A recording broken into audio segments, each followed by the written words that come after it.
क्या आपको मालूम है कि इंडिया के one of the richest person Mukesh Ambani अपने मोटा भाई सैलरी नहीं उठाते हैं। रिलायंस से एक पैसा सैलरी नहीं उठाते हैं।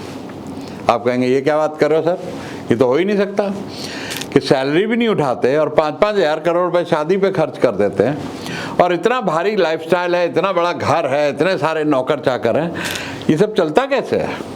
तो यही सवाल हमारे जहन में भी आया।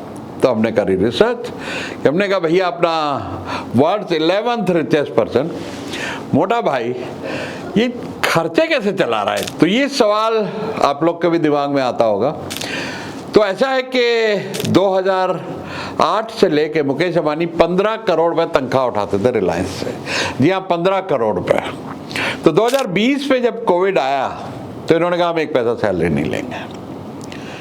बड़ी अच्छी बात है, कंपनी से आदमी काम कर रहा है, एमडी है कंपनी का, और भी कई तरह के बोनस और कमीशन थी। इन्होंने कहा हम कुछ नहीं लेंगे कंपनी से। तो भैया खर्चा कैसे चलाते हो? तो ये जानने के लिए थोड़ा एंड तक वीडियो देखना, और बड़ी कुछ इसमें लर्निंग है कि कैसे एक स्मार्ट फाइनेंशियल प्लानिंग, कि ये बड़े लोग, अमीर लोग, रिच बिजनेस पीपल, ये किस तरीके से अपनी फाइनेंशियल प्लानिंग करते हैं कि हमेशा कैश से भरे तरह रहते हैं, पैसे की इनके पास कोई कमी नहीं रहती, और जैसे नलके से पैसा आता है ना, ऐसे इनके पास पैसा आता रहता है। तो है क्या भैया कि रिलायंस में तकरीबन इनकी पूरे परिवार को मिला के 51% शेयर इनके पास है, और इनकी जो अपनी नेटवर्थ है तकरीबन $109 बिलियन है जी। $109 बिलियन का हिसाब लगाएंगे तो तकरीबन लाख करोड़ के आसपास हो गया। अब उसमें कंपनी जो डिविडेंड डिक्लेयर करती है, प्रॉफिट, तो उसमें से आधा तो इनके घर जा रहा है। तो ये एक पहला इनकम का बहुत बढ़िया सोर्स है इनका। तो फॉर एग्जांपल अगर आपकी कंपनी है या किसी की कंपनी है, वो 1000 करोड़ रुपए प्रॉफिट दिखाती है और आपके पास शेयर है 50%, तो 500 करोड़ तो आपके पास आ गया। तो पहली तो एक बड़ी इनकम ये हो गई कि डिविडेंड इनकम इनके पास आ रही है। दूसरी बढ़िया बात कि ये सारे खर्चे, गाड़ी, मोबाइल, हर तरह के खर्चे, ट्रैवल, इनके परिवार के, ये कंपनी के खाते में डलते हैं। अब ये खर्चे तो छोटे मोटे तो होते नहीं, खर्चे तो अच्छे खासे बड़े होते हैं। प्राइवेट जेट है, बड़ी बड़ी गाड़ियां हैं, बहुत सारे ड्राइवर हैं, ये सारे कंपनी खाते में। तो ये अपने पास से तो खर्चा करना ही क्या पड़ता है।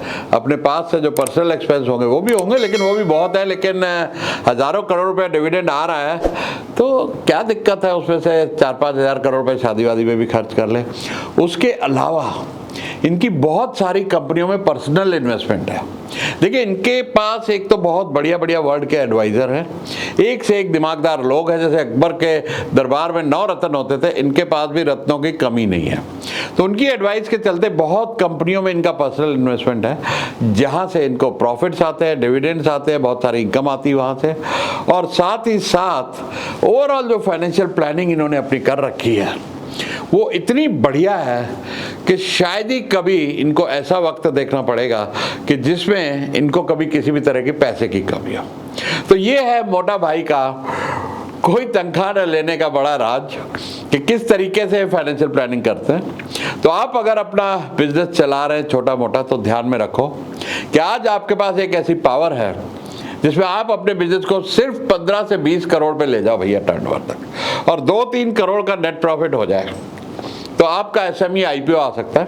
और एसएमई आईपीओ के बाद कुछ सालों में अगर आपकी किस्मत अच्छी रही और आपने मेहनत की, आपका इनोवेटिव बिजनेस मॉडल है, तो आप भी एक बड़ी कंपनी रिलायंस, इन्फोसिस के टक्कर की लिस्ट करके बढ़िया वैल्यूएशन पा सकते हैं। तो इसलिए भाइयों, टैक्स मत बचाओ, टैक्स पूरा दो, कंपनी को लिस्ट करो और कंपनी की वैल्यूएशन बढ़ाओ, क्योंकि कंपनी की वैल्यूएशन बढ़ती है, कंपनी बड़ी होती है, आपको फंड्स की तकलीफ नहीं होती, और कंपनी बड़ी होती है तो एक अच्छा लाइफस्टाइल, वेल्थ क्रिएशन आपका, आपके शेयर होल्डर्स का, आपके परिवार का, आपके स्टाफ का। तो इसलिए बहुत ज़रूरी है कि आप सोचें लिस्टिंग की तरफ, एसएमई आईपीओ की तरफ सोचें, क्योंकि आज आपके पास ये पावर है। आप एक छोटी कंपनी को भी लिस्ट कर सकते हैं, बॉम्बे स्टॉक एक्सचेंज का एसएमई एक्सचेंज है और नेशनल स्टॉक एक्सचेंज का एमर्ज है।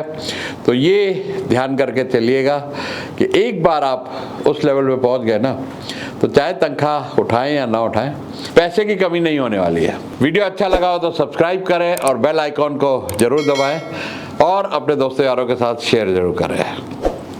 Thank you.